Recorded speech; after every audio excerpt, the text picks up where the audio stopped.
ya, basic earning per share ya. Kita lanjutkan dengan contoh. Jadi nanti kalau misalnya Anda sudah tahu bagaimana menentukan ya, buat nanti menentukan earning per share itu tergantung apakah nanti perusahaannya memiliki struktur modal yang sederhana ataukah struktur modal yang kompleks. Nah, sekarang kita lihat contoh untuk yang basic earning per share.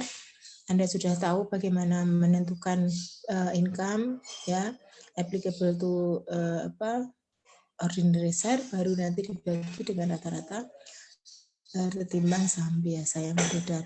Nah, kita lihat untuk yang basic earning per share, ini ada contoh. Jadi nanti kalau misalnya dalam satu perusahaan itu tidak ada informasi lain selain net income, kemudian perusahaan juga tidak menerbitkan saham preferen, maka nanti net income ini langsung dibagi dengan rata-rata ketimbang saham biasa yang beredar. Biasanya perusahaan itu jarang sekali ya dalam satu periode itu ada terjadi perubahan, misalnya aksi penerbitan saham, setelah itu nanti aksi buyback gitu ya, kemudian nanti jual lagi ya, saham treasury-nya itu jarang sekali gitu ya. Sehingga apa, nanti biasanya saham yang diterbitkan dan beredar ini secara otomatis akan menjadi penyebut ya untuk menentukan earning per share ya, earning per share dasarnya, basic earning per share. Ya, tapi nanti kalau misalnya perusahaan ya dalam satu periode tertentu melakukan ya aktivitas ya, ada transaksi yang berkaitan dengan nanti pengaruh ke laporan keuangan, misalnya ada penghentian operasi perusahaan.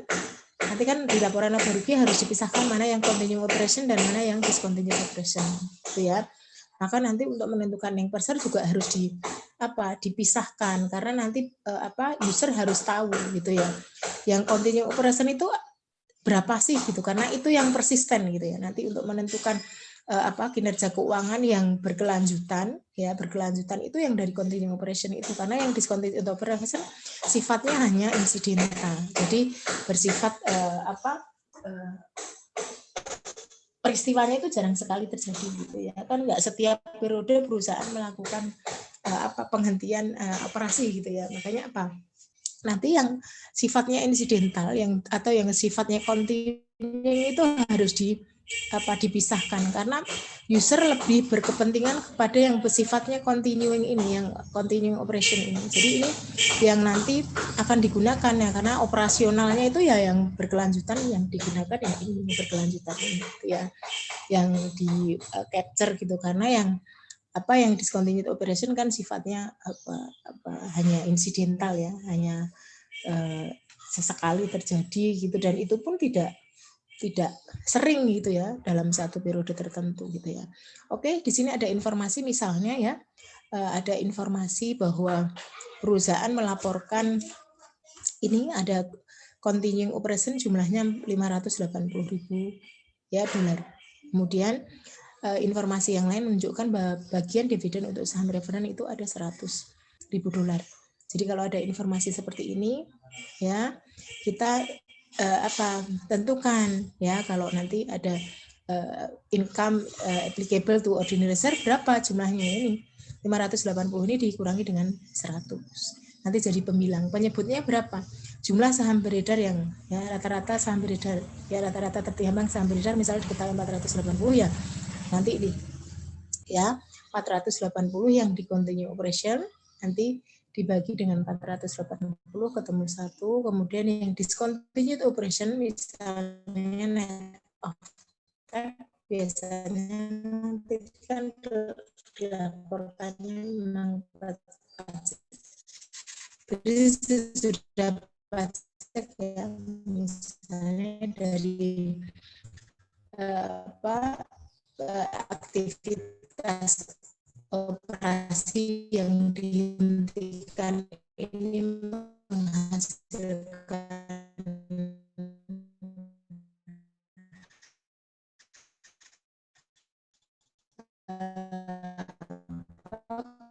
keuntungan sebesar 240, nanti 240 ini juga dibagi dengan rata-rata ketimbang saham Desember. Oke, jumlahnya nanti earning per share 0,5. Ya, sehingga totalnya nanti income available for ordinary shareholder itu nanti tinggal dijumlahkan 1,5.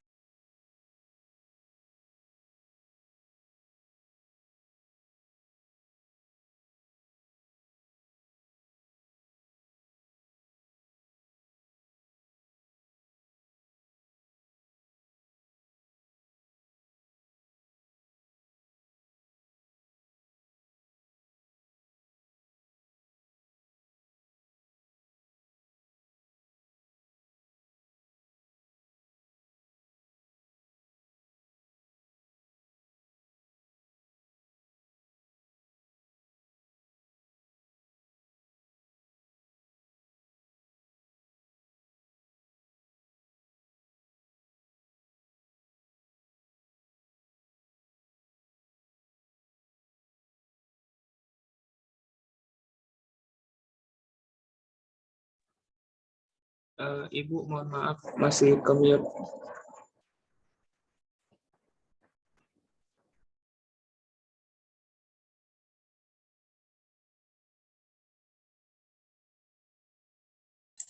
Baik, ada pertanyaan?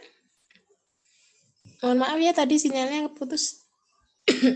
Jadi seperti ini ya, jadi nanti hasilnya akan seperti ini, yang ini basic universal.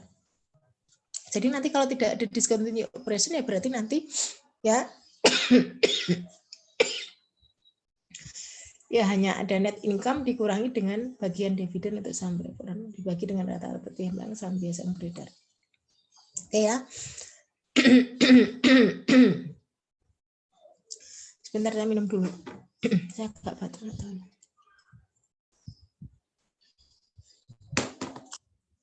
Jadi nanti di laporan laba rugi nanti kan akan muncul seperti ini ya. Jadi income from continuing operation 580, kemudian keuntungan dari operasi yang dihentikan ya bersisa sudah pajak 240, ketemu net income 820.000. Nanti baru earning per share-nya disajikan sesuai dengan perhitungan ini. Oke ya. 1 ya, kemudian 0,5, kemudian net income-nya 1,50. Jadi seperti ini. Oke, ada pertanyaan? Baik, kalau tidak ada kita lanjutkan untuk yang diluted earning per share.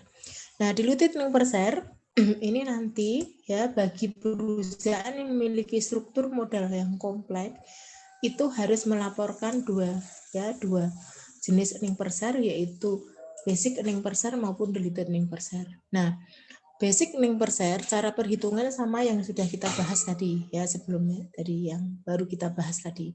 Nah, untuk yang diluted earning per share bagaimana? Nanti untuk menentukan diluted earning per share itu nanti perusahaan harus menyesuaikan ya perhitungan basic earning per share dengan pengaruh dilutive sekuritasnya.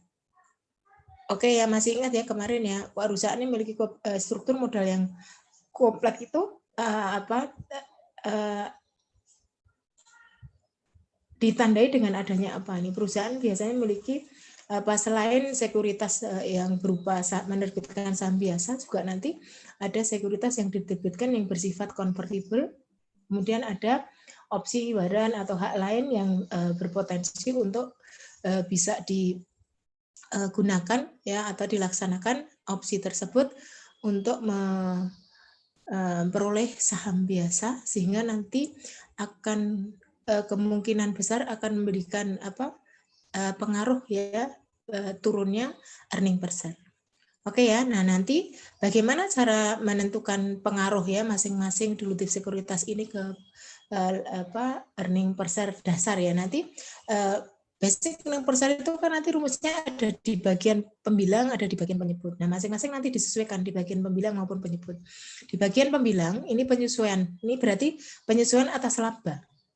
Ya, laba. Apa gitu loh. Kalau convertible preference share nanti pengaruh dividen ya saham preference yang bersifat kumulatif ini nanti harus dimasukkan dengan cara nanti ditambahkan kembali. Kemudian kalau berkaitan dengan convertible debt misalnya convertible bond diterbitkan berarti nanti pengaruh bunga. Ya, pengaruh bunga.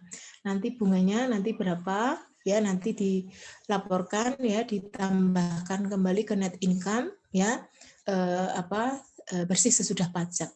Atau perubahan lain ya, karena berkaitan dengan dilutif sekuritas yang lain bisa berkaitan dengan perubahan karena ada perubahan pendapatan atau beban yang mempengaruhi net income gitu ya, karena nanti yang di penyebut itu kan sebetulnya net income ya, fokusnya net income. Tinggal nanti perusahaan menerbitkan sekuritas itu dalam klasifikasinya apa saja gitu ya. Kalau misalnya nanti ada saham preferen ya nanti mengurangi dividen gitu ya, disesuaikan dengan dividennya. Kalau itu menerbitkan convertible debt ya nanti pengaruh bunga seperti apa itu nanti disajikan. Kemudian yang di bagian penyebut berarti penyesuaian terhadap saham biasa yang beredar. Nah, nanti penyesuaian saham yang biasa beredar itu nanti ditambah jumlah rata-rata tertimbang saham yang akan diterbitkan dengan asumsi. Ini selalu tadi ya, asumsi. Asumsinya semua efek berpotensi saham biasa dikonversi menjadi saham biasa atau tadi ya opsi, waran ya. Itu juga di-exercise.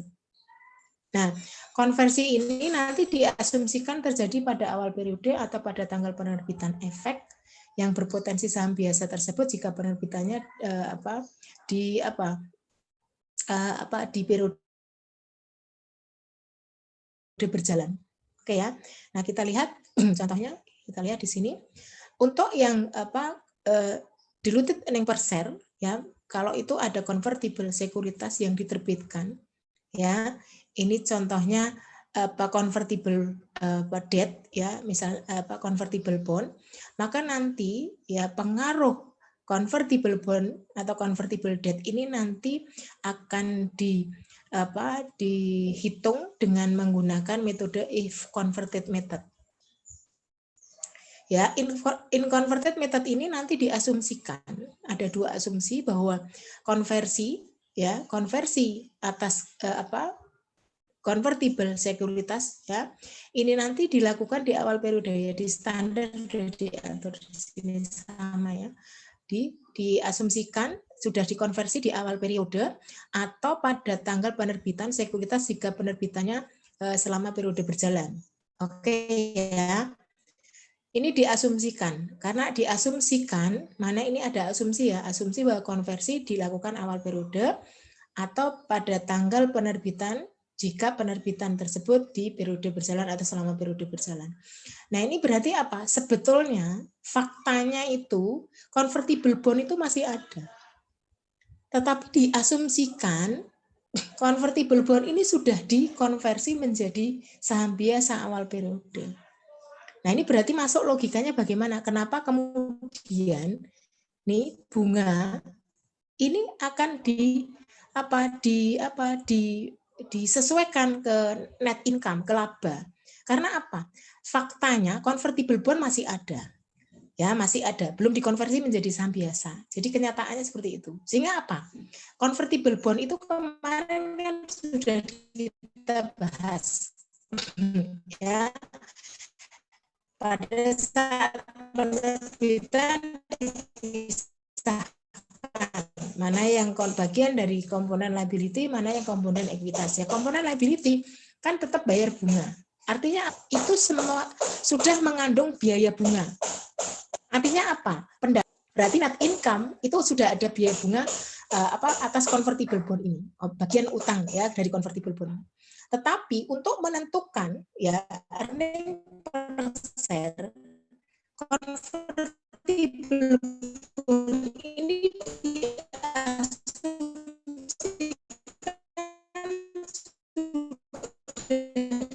dikonversi di awal periode.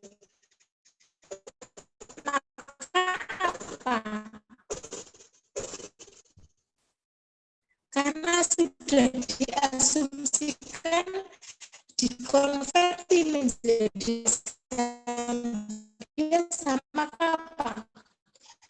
Biaya bunga tadi yang sudah diakui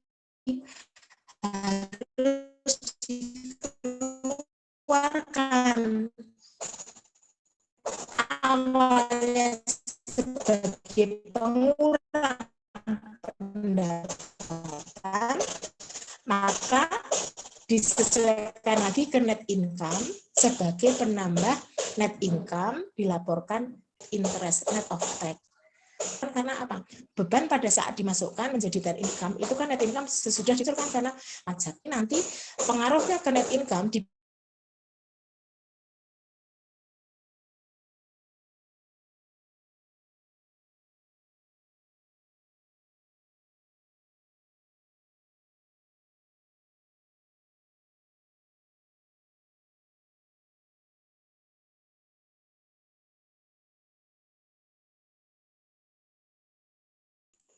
mohon maaf ya, ini sinyalnya putus lagi, maaf sekali.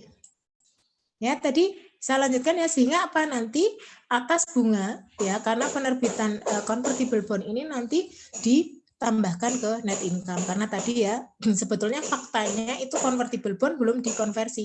Tetapi untuk kepentingan penentuan convertible earning per share ini diasumsikan ya convertible bond itu sudah dikonversi. Makanya apa? Bagian bunga harus dikeluarkan dari laba, perhitungan laba. Sehingga apa? Yang awalnya biaya bunga sebagai pengurang pendapatan, kalau sebagai pengurangan berarti net income-nya jadi kecil gitu ya. Kalau tidak ada bunga kan jadi harusnya lebih besar. Maka apa? Tadi ya mengeliminasi pengaruh bunga ini dengan cara menambahkan ya biaya bunga ke net income ya bersih sesudah pajak. Oke, sekarang kita lihat contohnya ya. Ini ada perusahaan Mayfield ya Ltd melaporkan net income sebesar 210. Kemudian rata-rata tertimbang saham biasa yang beredar 100.000 ya saham. Nah, kalau ada informasi ini, kalau kita abaikan, tidak menerbitkan saham referen, tidak ada dilutif sekuritas, maka apa? Nanti basic earning per share-nya bisa dihitung. Nih, basic earning per share-nya ini.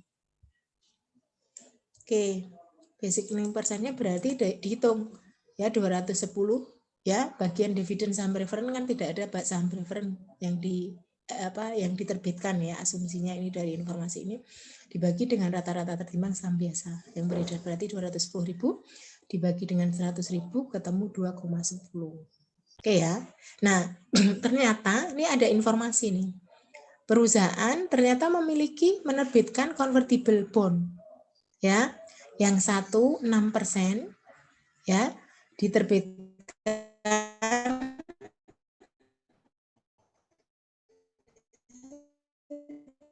dengan harga 100 berarti sama dengan nilai nominal ya, ini 1 juta di periode sebelumnya. 6% ini bisa dikonversi menjadi 20.000 sampai 62.000. Kemudian sama dijual dengan harga sama dengan nilai nominal ya, nilainya nominalnya 1 juta. Ini diterbitkan tanggal 1 April. Nah, ini hati-hati karena apa? Nih, diasumsikan dikonversi di awal periode atau pada tanggal penerbitan sekuritas tersebut apabila diterbitkan ya during the period, berarti selama periode tertentu di periode berjalan. Artinya apa? Ini kan diterbitkan periode sebelumnya. Oke, maka pengaruhnya apa? Bagaimana? Berarti nanti untuk menentukan weighted average-nya itu harus diperhitungkan. Kalau periode sebelumnya berarti full 1 tahun. Tapi kalau yang kedua diterbitkan tanggal 1 April di periode berjalan, berarti nanti dimulainya 1 April sampai dengan 31 Desember. Ya, untuk menentukan faktor pembobot waktunya. Ya. Oke, termasuk untuk menentukan biaya bunganya juga. Oke ya. Nah, ini kita lihat ya, biaya bunga ya, periode berjalan yang berkaitan dengan komponen liabilitas ya, di convertible bond di 7% ini jumlahnya 80.000. Nah, ini diasumsikan tingkat tarif pajaknya itu 40%. Tadi untuk yang bunga kan harus dikurangkan ya dengan pajak ya, nih net of tax. Jadi nanti 40% ini digunakan sebagai pengurang sehingga nanti beban bunga atau biaya bunga yang nanti ditambahkan ke net income ini setelah dikurangi dengan pajak. Oke, berarti nanti kita hitung ya. Basic earning per share-nya udah tahu, nggak ada masalah nih. Net income dibagi dengan rata-rata tertimbang saham biasa beredar 100.000. Nih, 2,10. Oke ya, nah sekarang kita lihat diluted earning per share-nya bagaimana, kita lihat. Berarti nanti menghitung, dimulai dari ini dulu, basic earning per share dulu ditentukan. Ini basic earning per share-nya. Sebentar ya.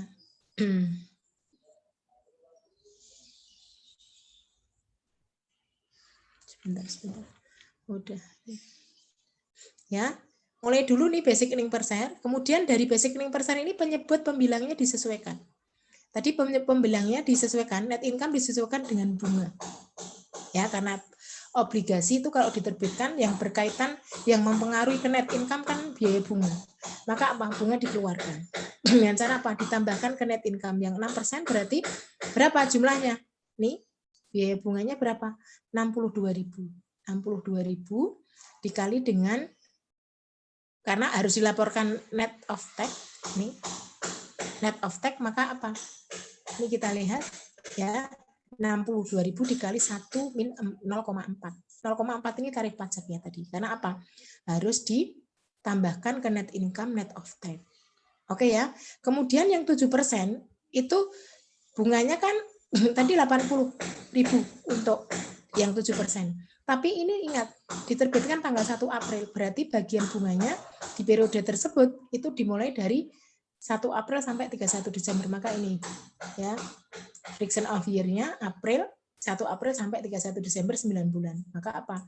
Net of tax dikali 9/12. Oke, ini ketemu ya. Pengaruhnya berarti apa ini? Jumlahnya berapa ini? Jumlahnya berapa ini?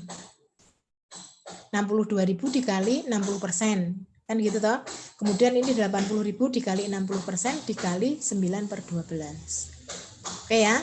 Nanti silakan ini dihitung jumlahnya berapa. Saya tak ataskan dulu.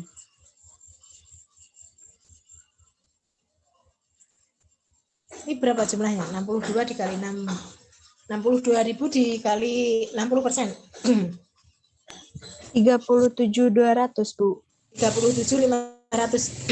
200. Saya copy ya. Saya copy dulu. Tak copy lagi ya. Berarti 67 500 ya. 67 37, Bu. 37.200. Oh ya. 37 500. 200, Bu. Oh, 200. Oke. Ya. Oke, segini ya. Nah, ini saya tengahkan. Kok ini mahal. Ini nanti saya perbaiki aja. Nih, kemudian ya, yang ini 80.000 dikali 60% dikali dengan 9/12. Ya, ini 9/12 itu karena apa tadi? Yang 7% itu diterbitkan tanggal 1 April, periode berjalan. Maka apa? Bunganya juga, bagian bunganya mulai dari tanggal 1 April sampai dengan tanggal 31 Desember. Berarti jumlahnya ini berapa? 80% dikali 60% dikali 9/12. 36.000, Bu. 36.000 ya. Ini saya hapus. Nanti ini 36.000.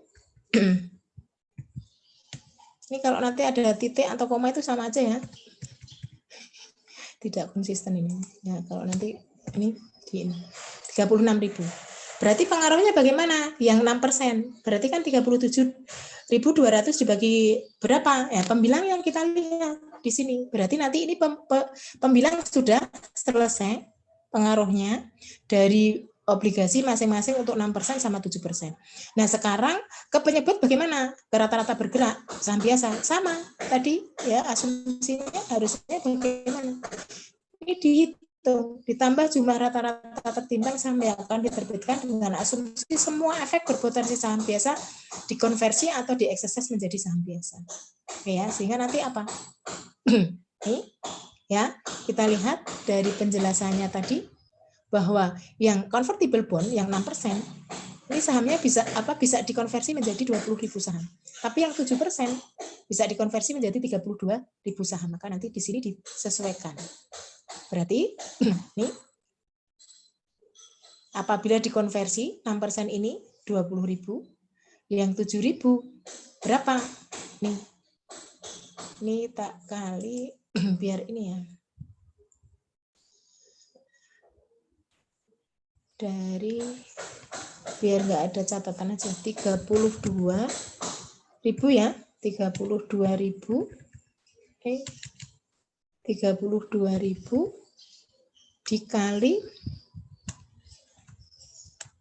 dikali dengan 9/12. Ya, tadi apa? Kenapa dikali dengan 9/12? Karena masih ingat? Ya. Ini tadi ya. Dikonversi ya sejak tanggal awal periode atau pada saat penerbitan sekuritas apabila diterbitkan di periode berjalan ya. Berarti apa? Per 1 April rata-rata pertimbangannya juga dihitung. Berarti nanti dikali dengan 9/12. Ini saya hapus saja. Oke ya. Berarti dikalikan dengan faktor pembobot waktunya gitu ya. Berarti bagaimana jumlahnya ini 24.000. Ya, 24.000 itu dari mana? 32.000 dikali dengan 9/12. Sehingga pengaruhnya kita lihat 37.200 ya. 37.200 dibagi dengan 20 berapa?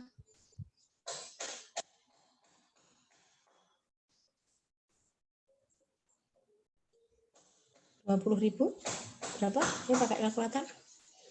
Ya, sama ya 1,86. Kemudian yang 7% pengaruhnya berarti 36.000 dibagi 24.000 ya. Ini jumlahnya berapa? 1,5. Berarti Iya, apa Bu. nih? Ya, ini kan berarti turun nih diluted ring kursornya. Dari 2,10 turun gitu. Pengaruhnya berarti apa? Ini pengaruh ini, 2 ini diluted bukan anti diluted. Nah, kalau anti diluted nanti tidak boleh dimasukkan ke dalam perhitungan. Oke ya, sehingga nanti kalau di total ini jumlahnya total 210 ditambah 37.200 ditambah dengan apa?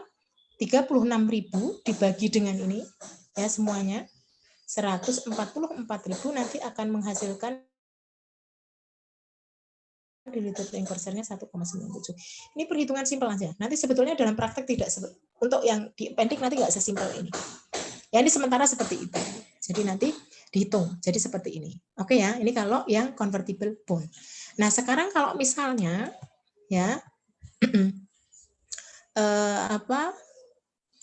yang convertible preference share. Oke ya. Kalau yang convertible preference share bagaimana? Kita lihat. Ya.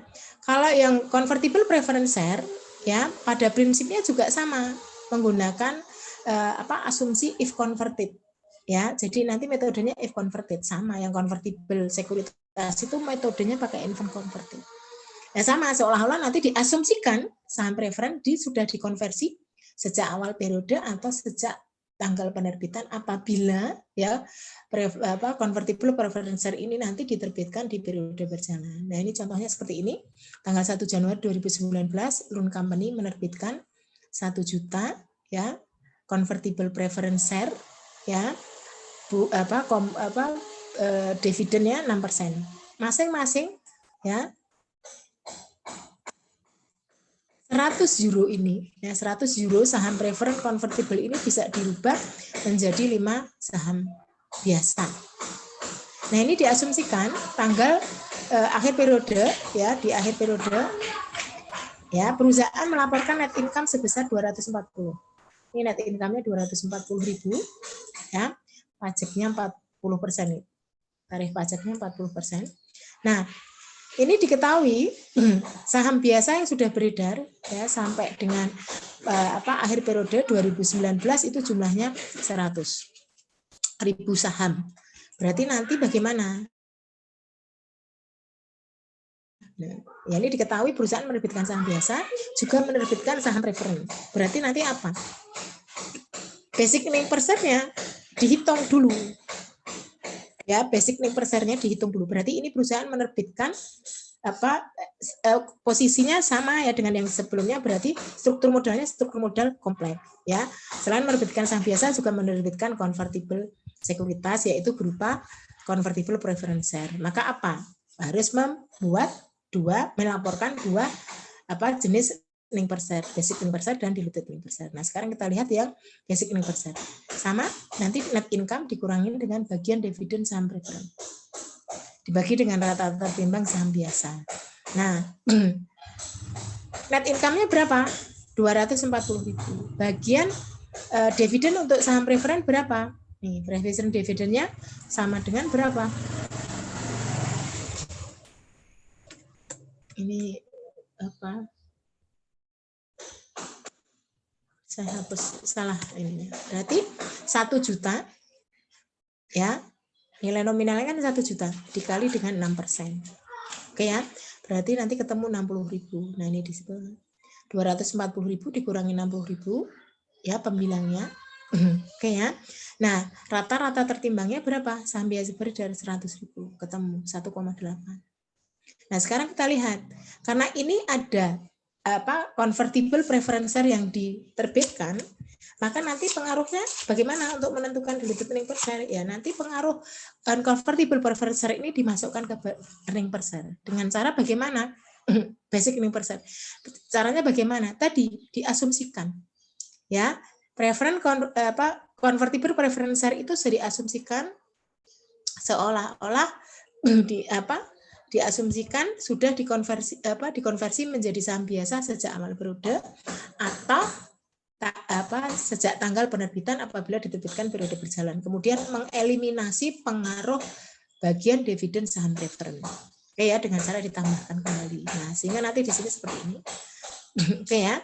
Berarti basic earning per share-nya begini dihitung 250 dikurangi 60.000 dibagi dengan 100, ini dari perhitungan yang ini.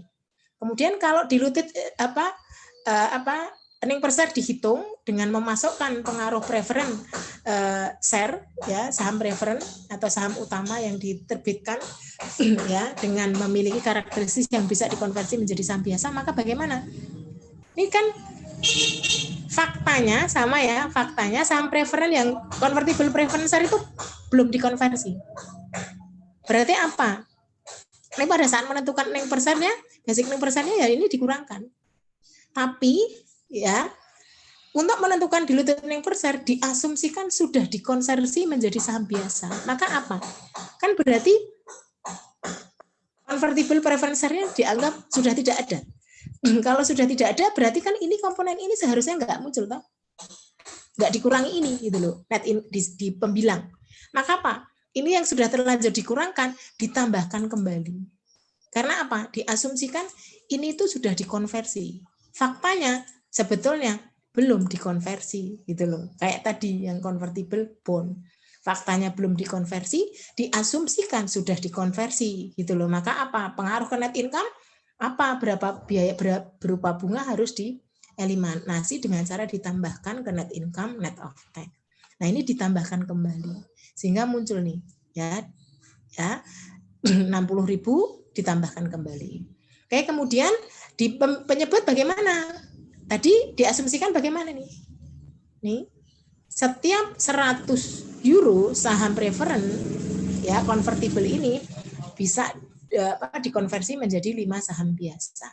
Maka ini dihitung. Berarti apa? 1 juta dibagi dengan 100 dikali dengan 5. Ini ketemu 50.000. Oke, pengaruhnya ini 60.000 dibagi 50.000 pengaruhnya ke earning per share 1,2. Ini turun kan? Turun, ini berarti apa? Pengaruhnya dilutif. Maka kalau dihitung secara total akan seperti ini. 240 ini 240 dikurangi 60.000 ditambah 60.000 lagi jadi 240.000, kemudian yang penyebutnya 100.000 ditambah 50.000 100.000 ini. 240 dibagi 120 1,6. Nah, ini endingnya. Dari 1,8 menjadi 1,6 berarti dilutif. Oke ya. Ini pengaruh per ya, komponennya. Ini nanti Anda akan sangat berguna kalau nanti kita komprehensif ya, contoh komprehensif. Oke, ada pertanyaan? Baik. Kalau tidak, kita lihat nih yang kalau misalnya tadi yang pengaruh antidilutif kan tidak boleh dimasukkan. Nah, kalau nanti terjadi ternyata pengaruhnya antidilutif gimana Bu? Ini misalnya dari 1,8 jadi misalnya 1,9, maka ini nggak dipakai, dikeluarkan. Yang digunakan ya ini, berarti basic net earning per share-nya sama dengan diluted earning per share-nya. Contohnya seperti ini. Dicontohkan sama, ya. Ini contohnya sama. Kasusnya sama, ini sama, ya. Tapi setiap setiap 100 euro saham preferred convertible ini tidak dikonversi menjadi saham biasa 5, tetapi bisa dikonversi menjadi 3. Nih. Ya. Jadi diasumsikan ini. Asumsinya berbeda. Oke ya. Kalau yang awal tadi kan setiap 100 euro bisa dikonversi menjadi 5 saham biasa, paling yang ini 3 saham biasa. Berarti nanti ini sama yang di atas ya. Di pembilang sama, berarti nanti mengeliminasi pengaruh convertible preferred share dengan cara menambahkan bagian dividen saham preferred 60.000 ya. Kemudian yang di pembilang sudah ketemu, di penyebut bagaimana? Ini kita lihat. Berarti 1 juta dibagi dengan 100 dikali dengan 3. 100 itu tadi untuk mencari yang ini. Berarti ketemu 30.000. Pengaruhnya bagaimana? 60.000 dibagi 30.000 kan jadi 2. Ini 1,8 menjadi 2. Ini turun atau naik? Naik toh. Kalau naik berarti apa? Ini pengaruhnya tidak dilutif tapi anti dilutif. Ini berarti apa? Dicoret beginian, nggak boleh dimasukkan ke perhitungan. Maka yang dihitung hanya ini saja. Sama nih.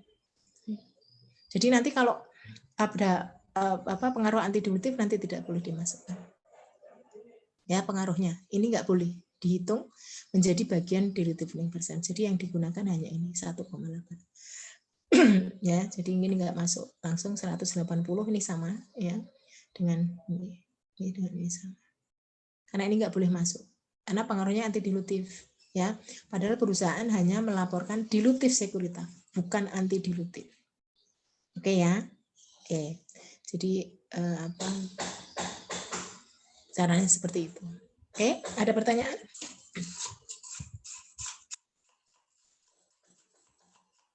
Baik, kalau tidak kita lanjutkan dengan yang opsi atau waran ya. Waran ya sebetulnya dari itu waran yang terdiri dari beberapa macam itu ya, termasuk option and waran.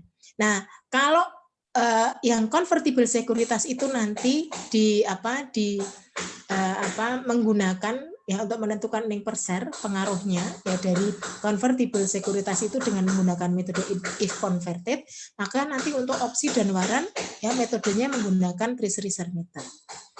Nah, treasury share method ini juga menggunakan asumsinya berarti kan ini ada opsi untuk membeli saham kan. Pemegang waran atau opsi ini kan memiliki opsi untuk membeli saham dengan harga tertentu selama periode tertentu gitu ya. Nah, ini berarti diasumsikan juga ya. Faktanya belum dilakukan belum di exercise gitu, belum dilaksanakan opsi itu. Nah, tapi ini untuk menentukan earning per share diasumsikan perusahaan melakukan exercise atas opsi atau waran tersebut sejak awal periode atau pada saat tanggal penerbitan apabila penerbitannya di periode berjalan gitu ya. Dan ya ini ada 2 jumlah kas yang diterima dari penggunaan opsi ini nanti digunakan untuk membeli saham yang beredar. Makanya disebut dengan treasury share karena apa tadi? Asumsinya jumlah kas yang diterima dari penggunaan opsi ini digunakan untuk membeli saham yang beredar. Berarti kan saham yang beredar itu kemarin kalau dibeli kan menjadi treasury, saham treasury tahu, namanya saham treasury tahu. Makanya kemudian disebut dengan treasury share method. Nah, kenapa kok ini ada jumlah kas yang diterima itu dari mana? Masih ingat kemarin? Opsi atau waran itu kalau di-exercise atau dilaksanakan, ya opsi itu digunakan untuk membeli saham. Berarti perusahaan pemegang opsi atau waran ini kan menyerahkan kas.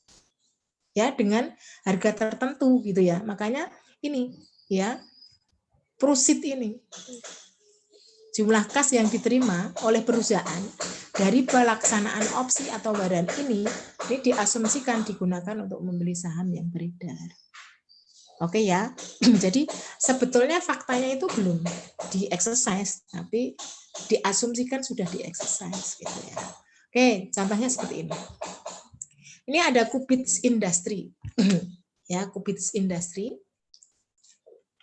melaporkan net income ya selama periode tertentu jumlahnya 220.000.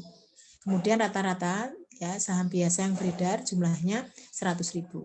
Sehingga apa? Nanti kalau tidak ada informasi lain, kalau menghitung basic earning per share-nya kan gampang ya, 220 dibagi dengan 100.000. 220.000 dibagi dengan 100.000, ketemu 2,20. Nah, ini ternyata ini ada opsi beli saham. Ya, ini ada opsi beli ya.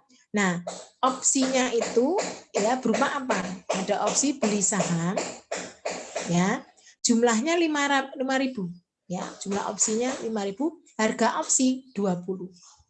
Nah, ini diketahui rata-rata harga pasar saham yang beredar selama satu periode itu 28. Sehingga apa? Nanti ini diasumsikan, faktanya opsi ini belum dieksersis, tapi diasumsikan sudah dieksersis untuk membeli saham, ya, kas yang diterima dari pengguna pelaksanaan opsi ini, ya, nanti digunakan untuk membeli saham dengan harga 28 ini. Nah, ini ketentuan di sini. Oke, sehingga perhitungannya akan seperti ini. Ya, jumlah opsinya 5.000, harga opsi 20, berarti jumlah kas yang diterima. Ini yang basic earning per share sudah nggak ada masalah ya dari ini, dari perhitungan yang ini. Ya, 220 dikali 100.000 ya, 220.000 dibagi 100.000 gitu ya. Ini basic earning per share nih 2,2, nggak ada masalah. Nah, sekarang diluted earning per share bagaimana tadi? Kalau menggunakan reserve method, berarti itu tadi caranya. Ya. Bagian penyebut disesuaikan dulu. Nanti bagian pembilangnya baru disesuaikan. Penyebut ya, tadi penyebut pembilang kan harus disesuaikan. Bagian penyebutnya dulu. Berarti ada opsi yang beredar ya. Ini jumlahnya 5.000. Harga opsi 20. Berarti nanti diasumsikan kalau opsi ini dieksersis, perusahaan akan menerima kas sejumlah ini kan. 5.000 dikali dengan 20, 100.000. Nah, kalau reserve method ini diasumsikan 100.000 ini digunakan untuk membeli saham dengan harga 28 ini. Saham yang harga saham pada harga pasar sahamnya kan diketahui 28.000. Maka apa nih? 100.000 ini dibagi 28. Ketemu 3.571. Berarti dapat saham 100.000 ini kalau digunakan untuk membeli saham yang harga pasarnya 28 per saham, berarti mendapatkan saham sebanyak 3.571. Oke lah. Padahal harusnya satu opsi kan bisa dapat satu saham. Makanya masih ada kurang sebesar berapa? 5.000 dikurangi 3.571. Nih, 1.429. Nah, ini potensi ya. Nanti tambahan incremental yang nanti akan dimasukkan ke bagian penyesuaian ke penyebut. Maka nanti penyebutnya disesuaikan dengan ini. Selisih antara 5.000 dengan 3.571 ini. Ketemu 1.429. Sehingga pengaruh tadi, adanya opsi tadi, itu ke penyebut itu jumlahnya jadi 101.429. Di pembilang bagaimana? Tidak ada pengaruh. Opsi tidak mempengaruhi net income karena penerbitan opsi tidak memberikan implikasi adanya perubahan pendapatan atau perubahan biaya atau beban. Sehingga di pembilang jumlahnya sama, tidak berpengaruh. Sehingga apa? Diluted earning per share tinggal dibagi. 220.000 dibagi dengan 101.429 menjadi 2,17. Dari 2,20 menjadi 2,17, berarti diluted. Ya, makanya ini ya, ini berarti diluted earning per share-nya pengaruhnya turun dari 2,20 menjadi 2,17. Ada pertanyaan?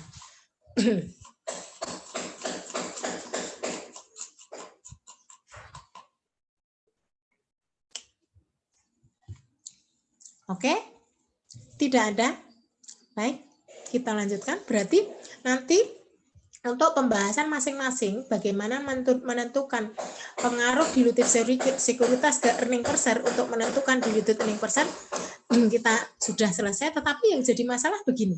Tadi kan kita bahasnya kan ini kalau misalnya perusahaan menerbitkan opsi toh.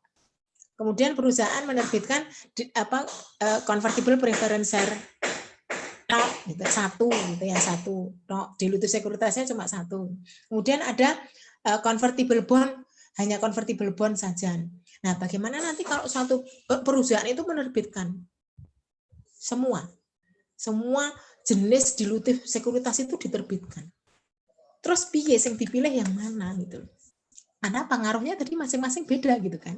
Nah, kalau ada seperti itu, maka kita harus menentukan ya basic earning per share ya, yang dilutif anti dilutifnya itu nanti harus ditentukan dengan cara tertentu, dengan langkah-langkah tertentu. Nah, kita lihat ya, coba dilihat di buku Anda di di appendix ya, di appendix, contohnya di appendix. Nanti kalau dibuka nanti juga ya, sekarang kita bahas langsung ya. Saya contohkan, saya ambil dari appendix.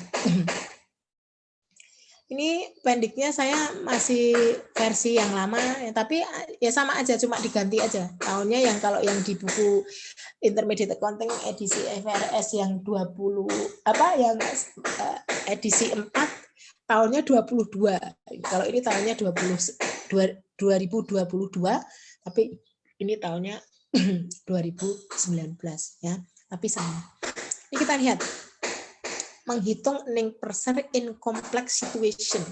Kenapa disebut complex situation? Karena tadi ya saya sampaikan, perusahaan tidak hanya menerbitkan satu jenis dilutif sekuritas saja, tetapi ada beberapa jenis ya dilutif sekuritas yang diterbitkan oleh perusahaan.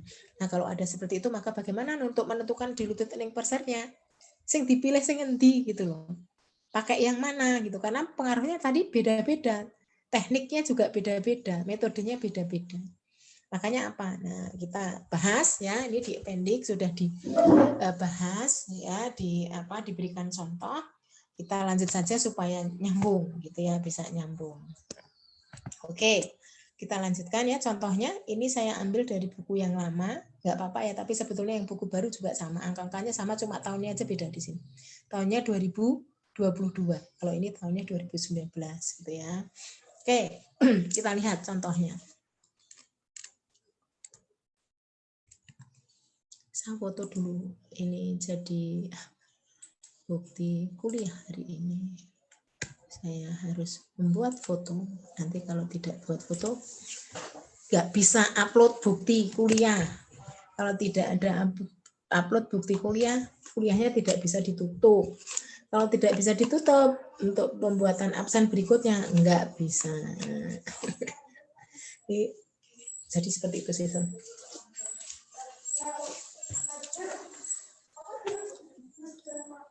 Jangan lupa absen ya.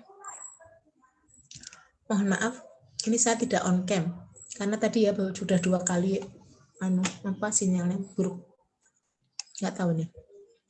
Padahal nomornya juga sama ya, pakai SIM 4. Oke, sekarang kita lihat. Ini ada laporan keuangan ya dari Webster Corporation ya, per 31 Desember 2019. Ini hanya menyajikan ekuitas dan long term debt.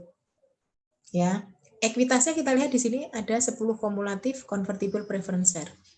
Berarti ini ada convertible preference share yang diterbitkan, nilai nominalnya $100 ya. Dividennya 10% kumulatif sifatnya. Oke ya, yang diautorisasi diterbitkan 100.000, yang diterbitkan dan beredar jumlahnya 25.000. Oke ya, jadi nanti ini tidak ada premi saham, berarti nanti ini diterbitkan sama dengan nilai nominal.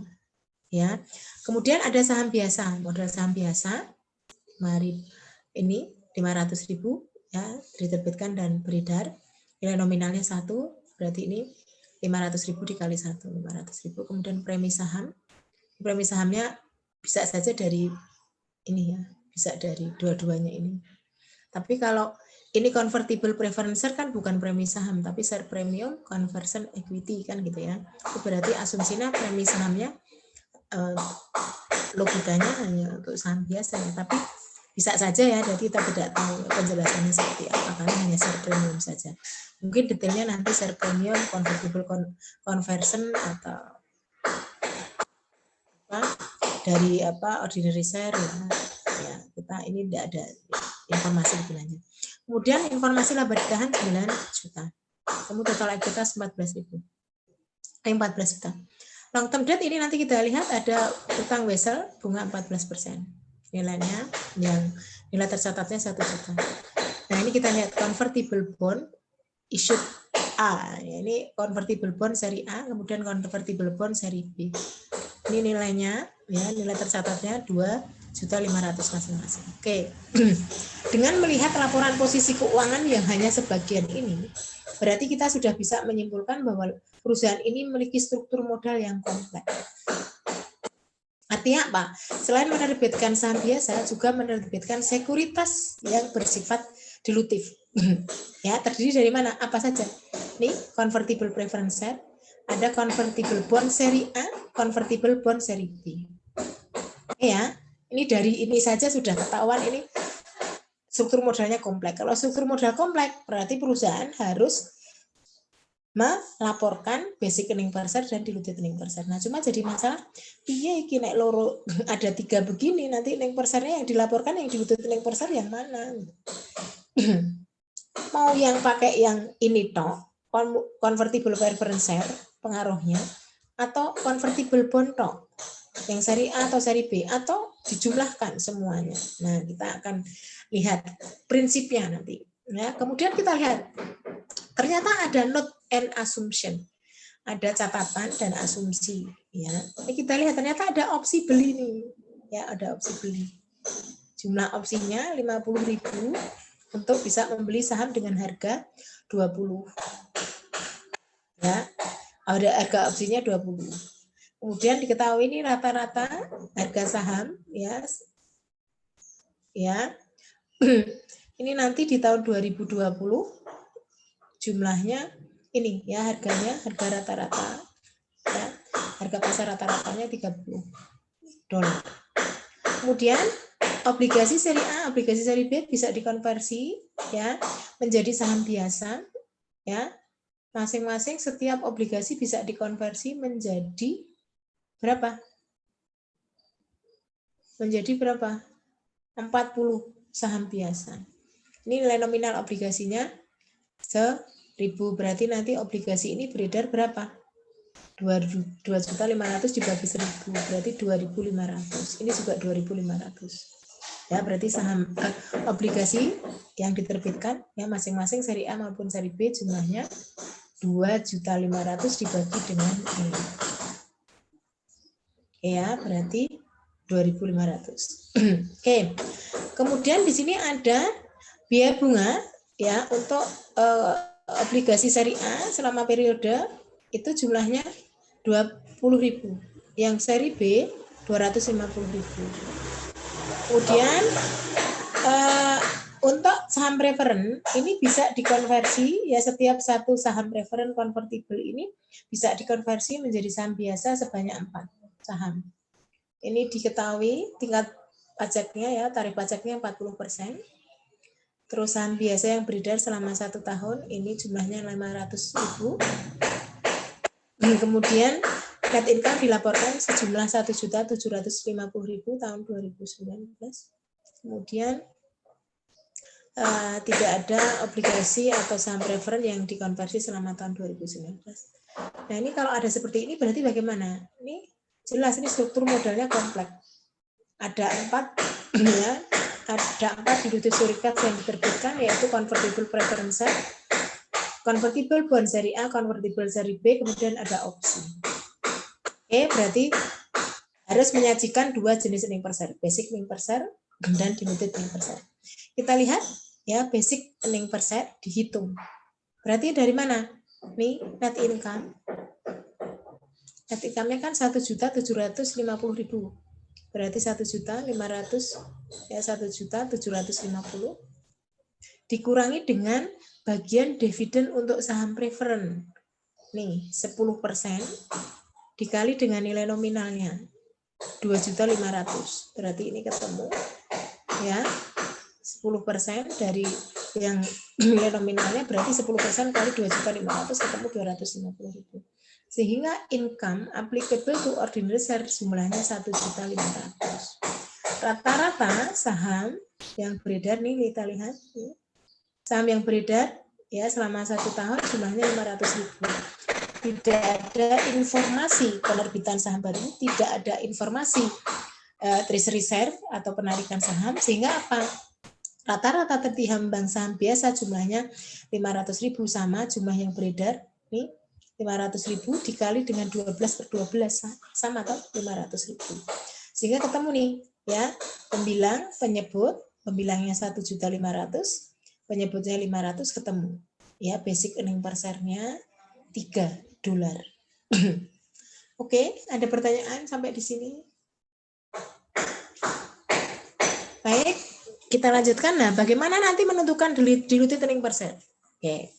Nanti diluted earning per share kalau nanti ada yang kompleks seperti ini ya, complex situation itu karena tadi perusahaan menerbitkan berbagai jenis diluted sekuritas. Maka nanti ada 3 langkah yang ditentukan. Nih. Menentukan pengaruh masing-masing diluted sekuritas. Ya, apabila diluted sekuritas ini nanti dikonversi, ya yang bersifat convertible sekuritas sudah dikonversi, kalau yang opsi atau barang sudah di-exercise, nanti dihitung pengaruhnya masing-masing. Oke ya, sehingga apa? Ini kita lihat, di PSAK itu juga diatur, yang nomor 1 nih. Dalam menentukan apakah suatu efek berpotensi saham itu memiliki dampak dilutif atau anti dilutif, maka setiap penerbitan harus dipertimbangkan secara terpisah. Maka ini masing-masing ini dilutif sekuritas ini nanti harus dipertimbangkan secara terpisah, bukan secara agregat atau keseluruhan. Maka ini dihitung satu demi satu dulu pengaruhnya. Tidak dihitung semuanya, karena apa? Masing-masing memiliki karakteristik tersendiri.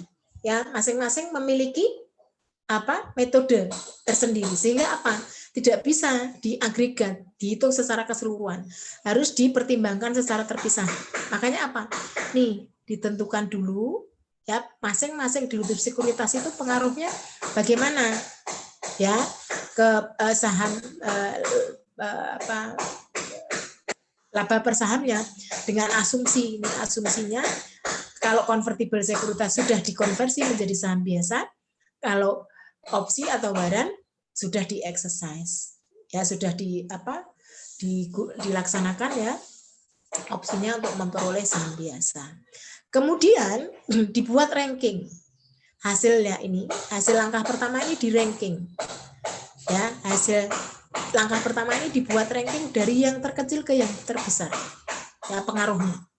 Jadi pengaruhnya nanti dari yang terkecil ke terbesar dibuat ranking. Yang besar dibuat ranking 1, 2, 3 dari paling kecil ke yang besar. Makanya ini kita lihat langkah yang kedua. Ini sudah diatur juga di standar di PSAK. Urutan dalam mempertimbangkan efek berpotensi saham bisa dapat mempengaruhi keputusan apakah efek tersebut digolongkan dilutif atau tidak. Maka ini dibuat. Karena apa? Tadi yang pengaruhnya anti dilutif kan harus dikeluarkan. Ya. Setelah itu ya, dari setelah langkah 1 dan 2 ini kemudian langkah selanjutnya bagaimana? Nanti masing-masing ini langkah pertama ini nanti dimasukkan ke dalam penentuan basic earning per share, nanti disesuaikan dengan pengaruh masing-masing ini. Ya, pengaruh masing-masing ini nanti dimasukkan ke basic earning per share berdasarkan ranking yang dibuat di langkah yang kedua. Oke, sehingga ini diatur juga. Ya, di PSAK menyatakan bahwa untuk memaksimalkan dilusi dari LPS dasar, setiap penerbitan atau setiap seri penerbitan saham harus dipertimbangkan dalam urutan mulai yang paling dilutif ke yang paling sedikit sifat dilutifnya. Makanya apa? Nanti untuk menentukan diluted earning per share kan basic earning per share disesuaikan dengan pengaruh diluted earning per share-nya. Ini masing-masing nanti dimasukkan sesuai dengan ini tadi, urutannya tadi. Yang terkecil ke yang terbesar. Oke ya. Jadi itu langkah-langkahnya kalau perusahaan menerbitkan lebih dari satu jenis dilutif sekuritas. Kita lihat contohnya yang tadi ya. Berarti kalau contoh yang tadi Berarti nanti kita hitung satu demi satu pengaruhnya. Convertible preference share bagaimana, convertible bond bagaimana, seri A ya, seri B, kemudian opsi bagaimana. Nanti dihitung pengaruhnya ke earning per share itu ke pembilangnya bagaimana, ke penyebutnya bagaimana. Oke, kita mulai yang pertama ya. Kita lihat yang opsi ya, di contohnya Pak Kiso itu dimulai dari penentuan opsi. Oke ya, kita lihat opsi. Kita lihat di opsi. Oke, Anda perhatikan masing-masing ke opsi ya, opsi dulu.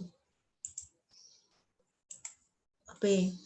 Nah, masih ingat ya, tadi untuk menentukan pengaruh opsi ke diluted earning per share itu harus dihitung pengaruhnya ke pembilang ke penyebut. Pembilang untuk opsi tadi tidak mempengaruhi, kalau yang di penyebut nanti dihitung dengan menggunakan metode treasury share method.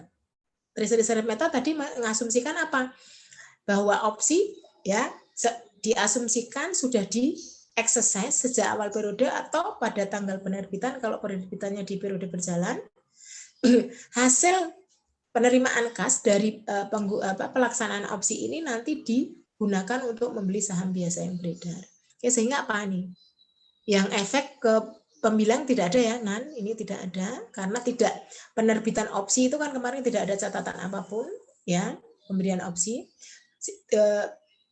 Penerbitan opsi juga tidak mempengaruhi adanya perubahan pendapatan atau perubahan beban atau biaya di laporan laba rugi, sehingga tidak mempengaruhi di net income-nya. Sehingga di sini non. Nah, sekarang kita lihat yang penyebut. Berarti tadi jumlah saham ya yang digunakan, jumlah opsi yang bisa digunakan untuk membeli saham jumlahnya kan 50.000 nih. 50.000 untuk membeli, jumlahnya harga opsinya 20.000 digunakan untuk membeli saham dengan harga 30.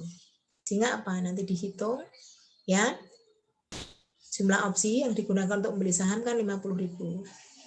Harga opsi 20. Sehingga diasumsikan ini hasil penggunaan opsi ini nanti pelaksanaan opsi ini jumlah kas yang akan diterima oleh perusahaan 1 juta. Nah, 1 juta ini digunakan untuk membeli saham dengan harga 30. Maka berapa jumlah saham yang diperoleh nih? 1 juta dibagi 30. Padahal harusnya kan jumlahnya 50. Maka ini ya penyebutnya harus ditambahkan. Berarti ada potensi untuk menerbitkan lagi ya sebesar kekurangannya ini. Karena harusnya 50. Hanya dapat 33, berarti masih kurang. 16.667. Maka nanti di sini pembilangnya 0, tidak ada. Bukan 0 ya, tidak ada. Kemudian penyebutnya 16.667. Berarti apa? Ini dibagi ini berarti 0. Oke, ada pertanyaan? Dan langkah yang kedua, berarti menggunakan yang tadi. Silakan mau nanti kalau latihan Anda mau yang mana aja boleh. Mau convertible bond seri A dulu, seri B dulu, nggak apa-apa, opsi dulu atau apa yang lain. Ini berarti kita yang ini convertible bond seri A dan seri B. Nih, bunganya berapa? Yang seri A 200.000, seri B 250. Oke ya, berarti nanti kita lihat obligasi seri A. Berarti pengaruh ke pembilang dan penyebut ada. Karena apa?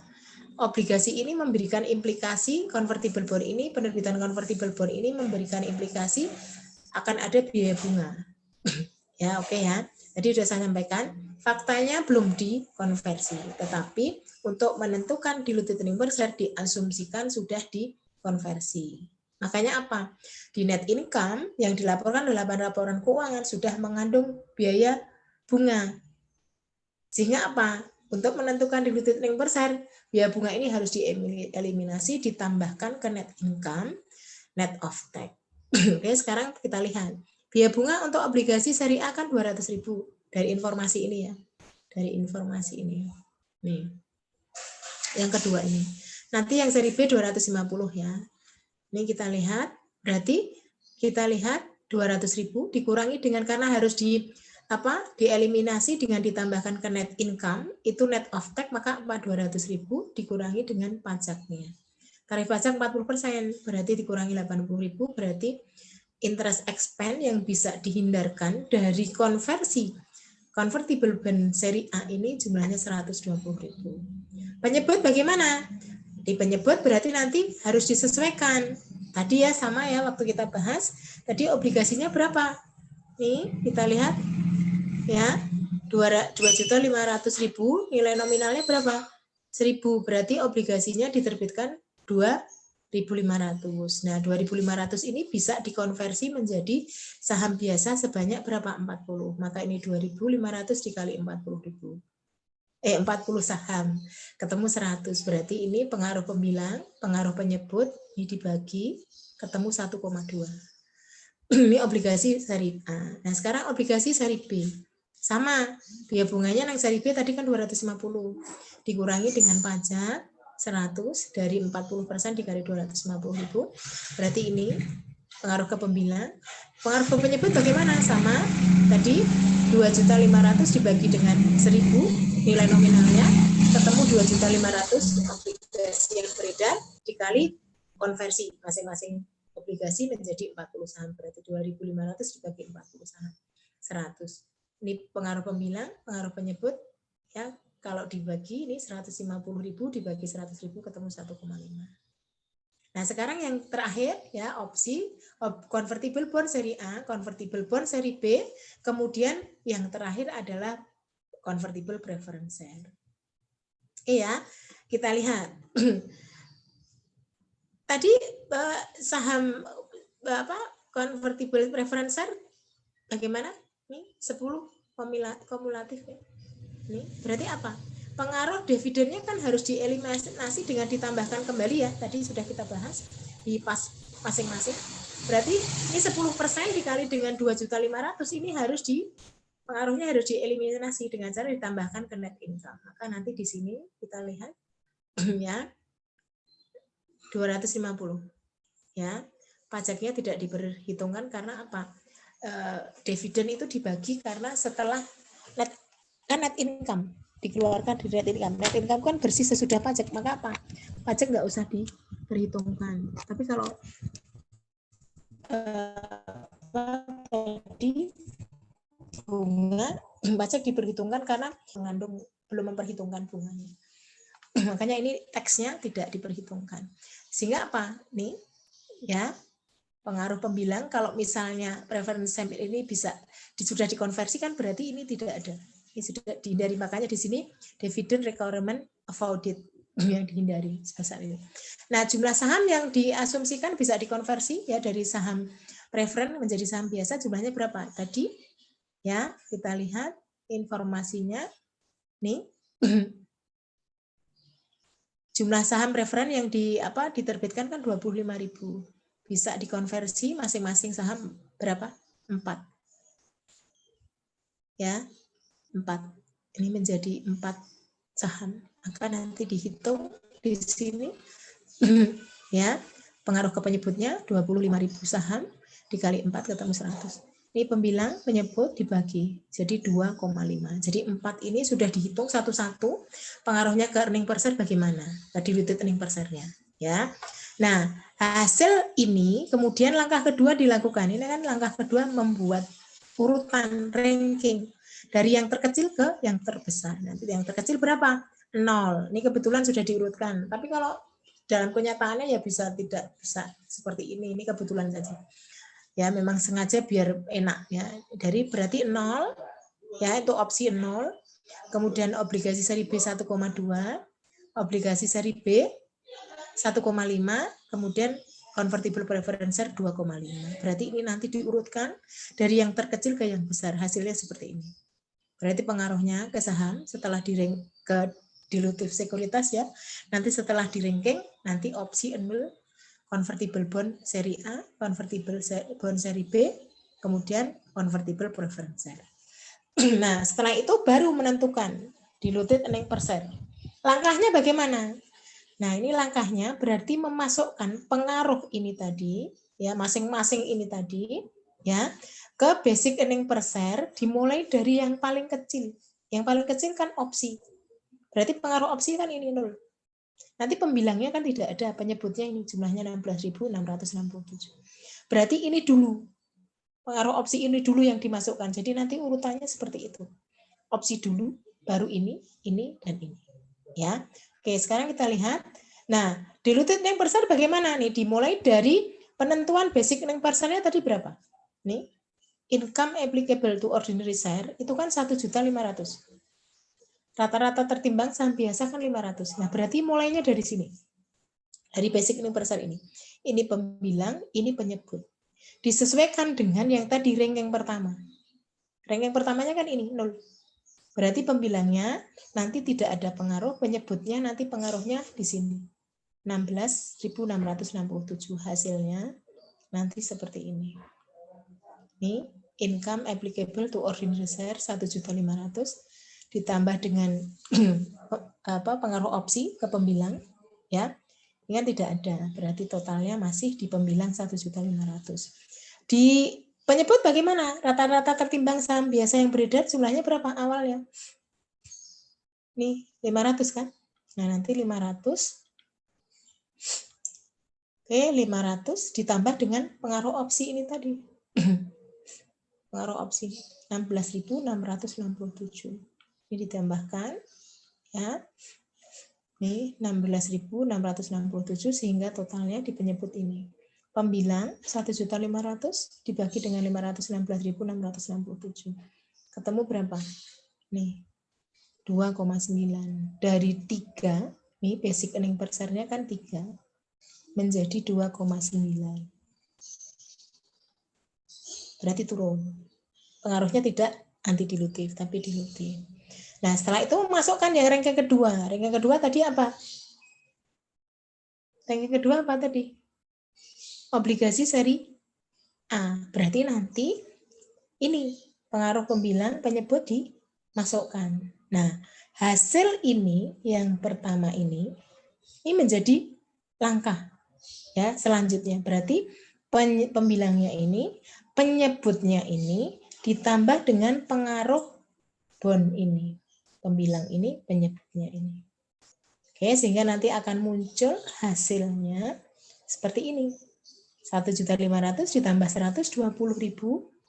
Ya, pembilangnya jadi 1.620.000. Penyebutnya 516.667 ditambah 100.000 ketemu 616.667. Ini ketemu nih.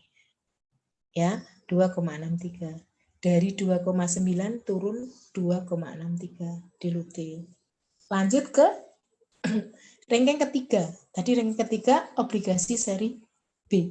Berarti nanti ini dimasukkan. Oke, 150 di pembilang, penyebutnya di 100. Nanti startnya dari mana? Startnya dari sini. Pembilangnya ini, penyebutnya ini. Oke, ditambahkan ya 1.620 nih. Ditambahkan pengaruh tadi convertible bond seri B yang di pembilang 150.000 jadi 1.770.000. Kemudian di penyebut bagaimana? Nih startnya dari sini 616.667 ditambah tadi ya pengaruhnya di penyebut untuk convertible bond seri B 100.000. Ketemu 716.667. Sehingga apa nih? Pembilang penyebut dibagi ketemu 2,47. 2,63 berubah menjadi 2,47. Berarti dilutif. Lanjut.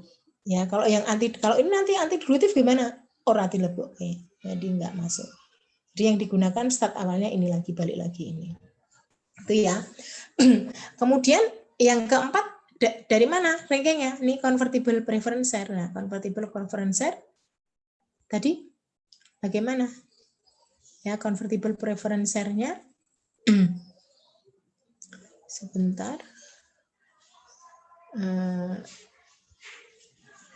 Dilihat di sini berarti ini. Berarti pembilangnya 250.000, penyebutnya 100.000. Berarti startnya dari yang terakhir ini. 247 ini tadi. Pengaruh convertible bond seri B, berarti startnya ini, pembilang ini, penyebutnya ini. Jadi nanti kita 1.770.000 di sini. Ditambah pengaruhnya tadi dari convertible preference share 250 menjadi 2.20.000. Penyebut startnya dari sini 716.667 ditambah dengan 100.000. Ketemu 816.667. Ini pembilang penyebut dibagikan, ini dibagi menjadi 2,47. Ini pengaruhnya sama, 247. Berarti apa? Hasil akhirnya nanti akan disajikan diluted earning per share 3, basic earning per share-nya 3, diluted earning per share-nya 2,47. Nah, ini kalau di laporan laba rugi nanti muncul di sini net income 1.750.000 dari informasi yang tadi ya. Kemudian baru menyajikan basic earning per share $3, kemudian diluted earning per share-nya 2,47. Oke. Jadi seperti itu. Ada pertanyaan?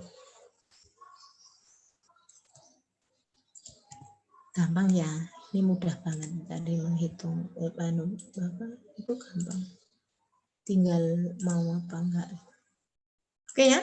Jadi ini seperti itu cara menentukan earning per share, baik basic earning per share maupun diluted earning per share. Jadi nanti kalau dihitung sesuai dengan ini ya rumus-rumusnya ini tadi. Oke, sekarang kita lihat bagaimana penyajian dan pengungkapan. Ini penyajian pengungkapan. Kita lihat.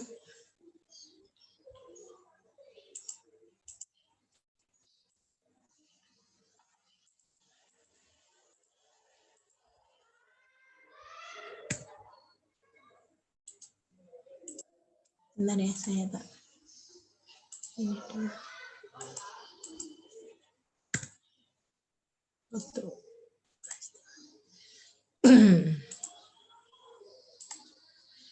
Oke, penyajian pengungkapannya nanti tadi ya kalau contoh yang contohnya kalau misalnya ini perusahaan ya, ini di struktur modal yang kompleks ya, nanti basic earning per share-nya berapa, nanti diluted earning per share-nya berapa. Nanti kalau misalnya ya, nih ya, ternyata ada operasi yang dihentikan, perusahaan melakukan tindakan penghentian operasi perusahaan, maka nanti harus dipisahkan mana yang merupakan bagian continuing operation maupun discontinued operation. Jadi kalau tidak ya, jadi ini misalnya seperti ini ya, nanti harus dilaporkan. Kayak harus dilaporkan. Baik basic earning per share maupun diluted earning per share. Ini nanti biasanya akan menjadi catatan atas laporan. Dihitung, caranya menghitung bagaimana nanti ditentukan. Diluted earning per share-nya berapa? Ini 2,7 juga nanti kalau misalnya itu dari ada operasi yang akibat dari operasi yang dihentikan juga harus dihitung. Income from continuing operation maupun yang discontinued operation. Hasilnya 2,7. Seperti ini. Nah, baru nanti disclosure-nya ya bisa disesuaikan dengan detail informasi yang mau disajikan oleh perusahaan ya seperti apa ya, nanti tinggal dilihat kebijakan akuntansinya menyatakan seperti apa. Itu nanti akan diikuti dengan menyajikan laporan keuangan. Oke, ini ringkasannya Anda bisa lihat. Jadi menentukan basic earning per share seperti apa, kemudian langkah-langkahnya untuk yang diluted earning per share seperti apa. Ini jadi ini yang bisa saya sampaikan. Berarti untuk untuk materi yang terakhir sudah selesai ya, kita tinggal